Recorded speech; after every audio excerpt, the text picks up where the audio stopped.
why do you think there is such a crisis of masculinity in the first place, and why are there so many people out there who are angry at you for even talking to men? They want to keep us down.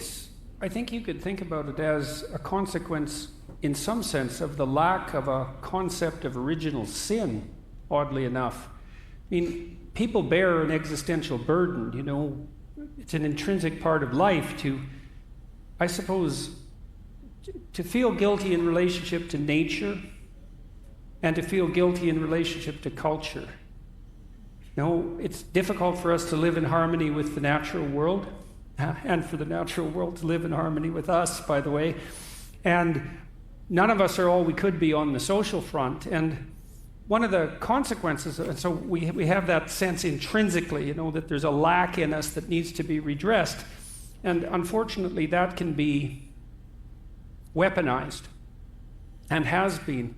And what I see happening to young men in particular, boys as well, not just young men, and maybe even, you know, maybe starting at the age of toddlers, is that we have this sense in the world that human beings live in antagonism to nature and that we're actually a malevolent force. And that our social structures, which are clearly capable of the commission of atrocity, are fundamentally oppressive, patriarchal in their nature. And so then if you're a male in a society with that ethos, you're the motive force that drives you into the world to live is associated with rapaciousness and despoliation on the natural front, and then oppression and atrocity on the social front. It's like, well then, if you're the least bit conscientious, because this sort of accusation hurts conscientious young men the most, then the best you can do is, well, let's say castrate yourself. How would that be? And that would be real comical, except that it's also happening. Facts. So I guess Facts, bro. The initial effect of him saying that was meant to be comical, but at the same time, he's fucking dead ass serious when he means that. Psychological, cultural castration, where men are afraid to be men right now because society views men as the fucking enemy, because we live in that goddamn patriarchy, and the whole fucking world has been all feminized, and you know what I mean, anything masculine, anything conscientious masculine, anything associated to a man being self-aware that he is a man and needs to be walking around this motherfucking world as a man, is looked at as a goddamn enemy by society, and especially this new age, progressive ass, liberal ass, demonic world we living in, bro, where they trying to kill motherfuckers like us, right? And that's what the fuck he talking about. But no. And then men who allow themselves to be castrated, right? Ain't no real man gonna allow that, regardless of what the fuck he has to go against. You know what I mean? But it's not even on the man. It's on the villages that are, you know, making these men. You know what I mean? Because they're being influenced by schools, social media, mainly social media, right? Where the teachings from parents are literally being stricken from parents' hands when kids are being submerged in stuff that they're not ready for, that includes this shit that is gonna psychologically castrate them. You know what I mean? When they're being bred to look at the world a certain way through these soft ass emotional lenses and shit. That's what the fuck he talking about. And we gotta do our best to goddamn nip that shit in the bud. The current, bruh, he said that shit though. He said that shit though. He said that shit though. Castration, bruh. I guess that's why I think there's a crisis. And there's something serious at the root of it, right? Because we do have to take the fact of the potential damage we can do to the natural world and the social world. We have to take that seriously, but the proper consequence of taking that seriously is not to commit hara-kiri, let's say, in a fit of moral anxiety and take yourself completely out of the game. But that's the insistence now, and it's really, and I see that psychoanalytically, you know, I see that as a manifestation at a symbolic level of something like, well, symbolically, that's associated with the devouring mother, right? It's an overweening and destructive false compassion that has this devouring quality. And yeah, and that's basically where we're at. So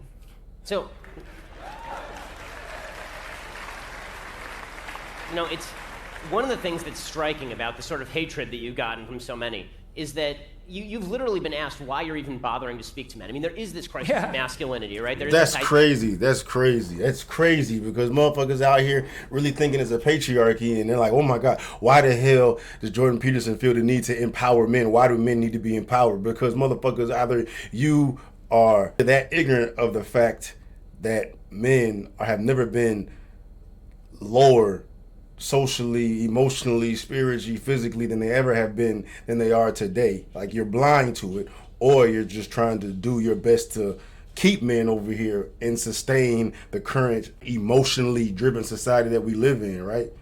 Who are aware of Jordan Peterson, knows what the fuck he does. They are aware of where most men sit today, right? But I think the general consensus of the majority are not aware of where most men sit today. The people that know where men sit today are the ones on YouTube, on social media, actively talking about it, discussing it, you know what I mean? Because social media does not share that with the world. Like, those who are aware of where men sit today are actively looking for information to highlight where men sit today, because they're not proactively sharing this epidemic with the world, right? For the majority of the world, they think, yeah, it's a patriarchy. It's a man's world. Men can do whatever the fuck they want. Men are ruling. Yeah, I mean, men have never been better, but that's cap. That's cap. You mean, everybody walking around with these blinders on, thinking that's where most men sit. It's no longer a man's world anymore, right? And I mean, I'm not saying that to say like it needs to be a man's world. I'm saying that to say that for those who think it is, it's entirely opposite, because men are fucking struggling, and they have no outlets to assist with their struggles, because they get looked down upon due to the fact that they are struggling, right? It's a dog eat dog world, and it's just getting fucking worse. And that separation between the elite and the majority of those who are suffering is just going to continue to widen and widen and widen when you have society just being submerged in emotion in this, you know, feminist damn time that we living in. Idea that every form of masculinity is toxic, and you've spent your life trying to talk to men and say, no, you can channel that masculinity in not only a good way, but a necessary and productive and toxic and masculinity useful is way. a bunch and of people cap. get angry at you for this. Where do you think that's coming from? Why? That's obviously a good thing that you're doing. Why are so many people upset with you for that? Well, the thing is, I never really set out to talk to men specifically, but I did set out, at least in part, to make a case for the utility of both the feminine and the masculine spirit, and it turned out that making the case for the masculine spirit was something that was more demanded by the culture, let's say. Because there were no outlets for it. And that's why Jordan Peterson brought that in the whole trans shit. But that is why that's one of the reasons why Jordan Peterson blew up the way he did, because men had no outlets to express it. Most men weren't even aware that they were where they were, you know, mentally, emotionally, or whatever. They grew accustomed to where they sat in this world and thought that was normal. But when you got Jordan Peterson coming up here telling you, hey, bro, this is how you should be, and you got these men out here realizing that they are not where they need to be. And, you know, Jordan Peterson just turned into a fucking the role model for men just like that, because he's giving you the fucking blueprint to get your fucking life together, right? And you got those men who out here who are struggling, who know they need a kick in their ass, and Jordan Peterson provided that fucking kick in their ass as well. But just like that, men had outlets and were able to feel, you know, all right, or, you know, safe, or giving empathy for how they were living their life when they had no other outlet or person there to provide them refuge with the fucking daily struggles that most men encounter day to day. Case for the masculine spirit was something that was more demanded by the culture, let's say. The anger, that's a complicated issue. We touched on some of it in relationship to the despoiling of nature and the idea of the oppressive and atrocity committing patriarchy. How dare you have a man come out here and empower men, though? Fuck. The oppressive and atrocity committing patriarchy. But then there's another issue too, which I think is germane. Because of family fragmentation, there's a very large number of women who have, just like there's a very large number of men who have never had a real word of encouragement in their whole life. It's a really sad thing to see. It's a really, really sad thing to see that deeply, and to have seen that reflected in so many thousands of people. But there are many women who've never had a positive relationship with anyone male in their life. And so one of the consequences of that, we know, for example, that younger women are more likely to be attracted to men who show dark triad traits: narcissistic, Machiavellian, and psychopathic. And people who have those traits are characterized by the mimicry of competence. And so what women want in men more than anything else is competent generosity, and the data on that are very clear. But you can mimic that if you're narcissistic, and if you're a young woman, you can be deluded by that. It's partly because it points to the problem of dissociating competent confidence from the expression of power per se. So we could call power, I'll define that as the willingness and ability to use compulsion to attain your aims. Now, if you are someone who has a proclivity to manifest power, then that looks like the manifestation of both ambition and will. And if you haven't had a positive relationship with anyone masculine in your life, and maybe not even with your own internal masculinity, say, you can't discriminate between power and the ambition that serves competence. And so, because that's terrifying, because the power, if you have had only negative relationships with men, their capability to use power becomes such a threat that it has to be opposed at all costs, even if it manifests itself within within the developmental pathway of your own son. And so some of that's familial breakdown, and then you have a multi-generational pattern of that, and that makes it even worse. And so that's... How the fuck he's able to break down that interaction, that societal interaction, that engagement, whatever, what the fuck you want to call that, bro? He's able to break it down so distinct, right? To talk about something so specific in the realms of, human interaction, right? To distinguish between power, conscientious ambition, narcissistic conscientiousness, where those can act like they got power just because they are able to manipulate those to view them a certain way, right? But the fact that he's able to break that down like that, bro, fuck, like the mathematician of human interaction, bro. That's definitely part of it. There's an ideological drum that's being beaten constantly, both on the sociological constructivist front, right? That's the oppressive patriarchy, and then on the environmental front. And then you add to that the fact that, well, on the leftists, especially the radical types, their whole damn doctrine, it's the most pathological doctrine you could invent if you set out to invent a pathological doctrine. And I mean that. I'm not making a joke. I really mean that in the deepest possible sense. The notion that the fundamental human motivation is the willingness and ability to use compulsion, power. It's all about power. And every time I hear that now from someone, I think, that is not a sociological observation. That is a confession on your part. And it's also just complete bloody nonsense. I mean, you all know this. You have friends because they're compelled to be your friends? No. That's definitely not how you have friends. You might have bully henchmen that way, but you don't have friends. Power is an extraordinarily unstable basis to establish a marriage on. Plus, it just doesn't work, because it turns out that women, who are so annoying, are very difficult to oppress, So you can try, but it's not that easy. And I don't think that we've been all that historically... That's a bar, though. That is a bar, what he just said. Like, women out here, those people out here who are forcing that fucking whack-ass agenda, or who just are unaware and been brainwashed to think that we live in a fucking oppressive patriarchy. But the fact that he said that women are extremely hard to oppress, isn't that ironic when they're screaming, oh my God, we're oppressed, we live in this oppressive patriarchy, bro? Like, hey, motherfucker just said y'all extremely hard to oppress. So which one is it? Which one is it? But it's they want to cry victim. They've either been brainwashed or they're crying victim to benefit in where we sit in society right now. successful in doing so.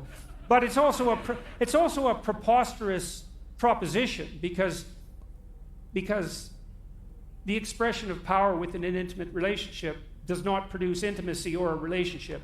The best it can produce is like a combination of tyranny and slavery, and that does not characterize the institution of marriage per se. So there is this insistence among them. That's a bar too, because I mean that makes me think of where a lot of the most elite men sit today, and they're able to pretty much, do what they want, how they want, in the manner in which they want with this world, specifically with the women, right? When you have the resources to provide a woman whatever the hell they want, but if your woman is solely there based on the power in which you have, you're really never going to have a woman there for you, like organically, to fulfill what you need, companion-wise, which is gonna blow up in your face. So you got all these men out here who just say, "You're right. I want a woman to do what I want, when I want, how I want, right?" And due to the fact that I can provide this life for her, she needs to do what the hell I want. But you're not gonna find the partner that is best for you, right? It doesn't work that way, unless you're one of these motherfucking narcissistic assholes who get off on the fact that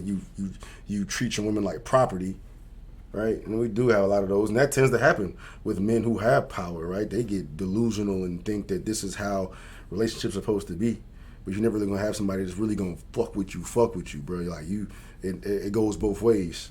Respect goes both ways, regardless who has, the leverage,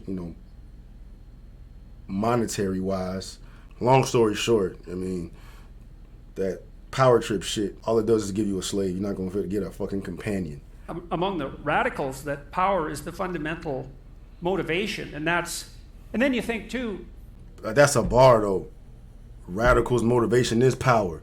Thinking about it, every time you have one of these extremists or radicals explaining their stance on something, it always comes from an entitled, delusional type of point of view. There's no common sense. There's nothing sensical about whatever the fuck they're saying. Half the time it's an emotionally driven stance they're taking on something, but the fact that there's opposing point of views or perspectives to where they see things, that's the problem. Because it's power. It's that they want the upper hand on all this, regardless of what the best outcome is, regardless of what is clear as day the right thing to do is, right? It's the fact that this is what the fuck I want, right? And how dare you say something otherwise than what the fuck my point of view is, right? The trans shit, for example. Like, how dare y'all say something that opposes where we sit on this? Well, they're the radicals. I'm not talking about like trans, LGBTQ+. I don't want to identify those as what I'm talking about. I'm talking about the crazy radical motherfuckers, bro. And every time they take a stance on these shits, it's always from some entitled ass, delusional, it's my way or the highway type of fucking shit. And it's because they are delusional by this sense of entitlement that they have over this.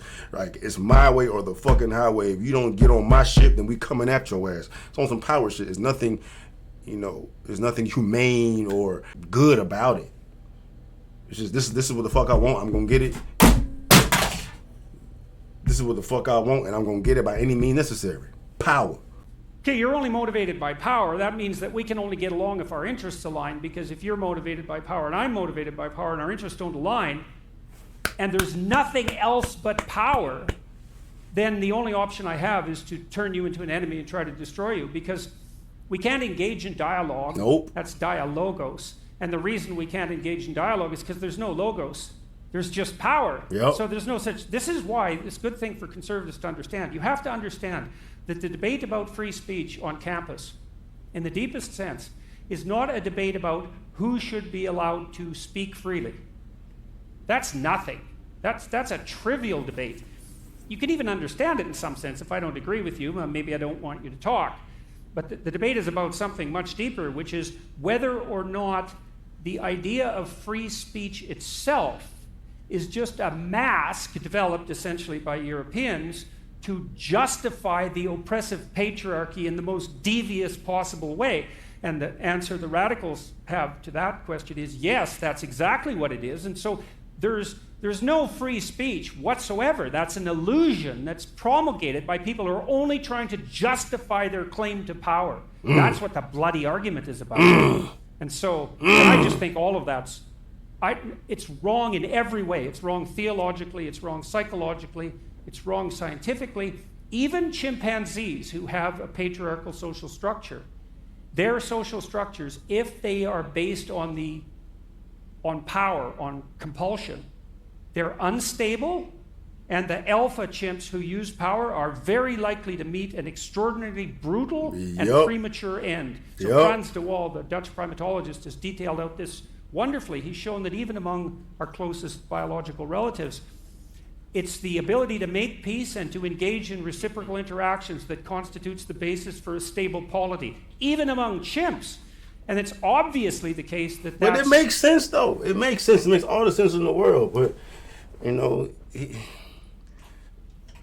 I'd imagine the majority of those don't have the intellectual, aren't at the intellectual level to even have this type of dialogue or this conversation with Jordan Peterson. Like, what in the hell are you talking about? And then social media has, you know, fucked everything up, brainwashing everybody to the point where they won't even engage in a conversation like this to actually talk about what the root of the problem is, right? Everybody knows that's the best way to sustain any type of thing is to make sure to get it where everybody is on the same page or intend to be in agreement with how things are running, right? But the best way to keep this toxic ass society in which we living in running is to continue having all this divide between everybody and having people thinking my way is better than your way, and if you don't agree with me, then you the fucking enemy. And regardless of where you stand on things, like that's how society is divided. Think about everything that is wrong with our world right now. Everything, whether it's race, gender, economy, free speech, all that shit, bro. It's us versus them. Us versus them. When all this shit can be put to bed, when everybody can just, you know, woosah, take a deep breath, and let's figure this shit out. But you know, that's not good for this. It's not good for this.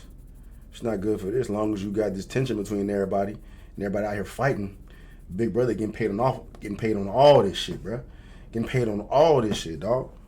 That's a whole different conversation, but that's all it comes down to. The proper basis for social relations, especially among free people. And I've been trying to puzzle out, especially in my lecture tour recently, what the antithesis to power is, or to the will to power, let's say, in terms of arbitrary compulsion. And it's something like the spirit of free and voluntary play. And that's a wonderful thing to know. It's so optimistic. You guys were talking about optimism earlier, you know.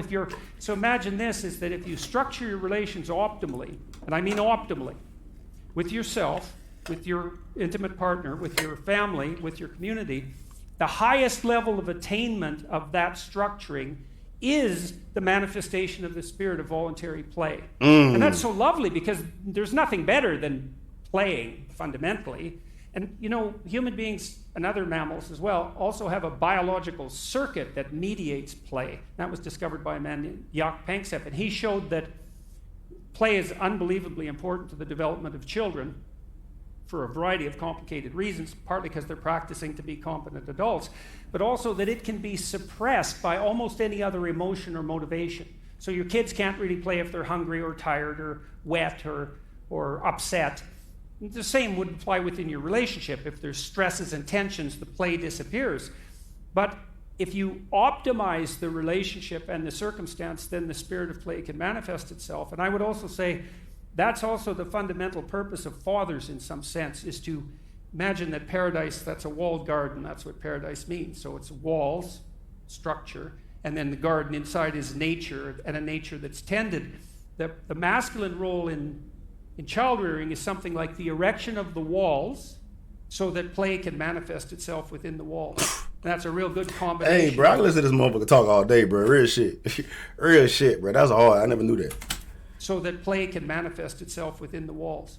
And that's a real good combination of security, because that's what the walls are for, but then the kind of freedom that allows for untrammeled development to occur in the most positive possible sense. And so I would say that those of us who are standing against the radicals who insist that the only human motivation is power can oppose that in part by putting forward the observation that the proper antithesis to that is the spirit of voluntary play. And that's what I hope we're going to do with the Daily Wire.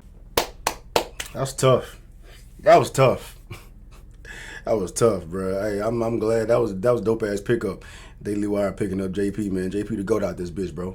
He's the goat out this bitch, dog. Fire as fuck, man. Fire as fuck. Looking forward to it. Real shit.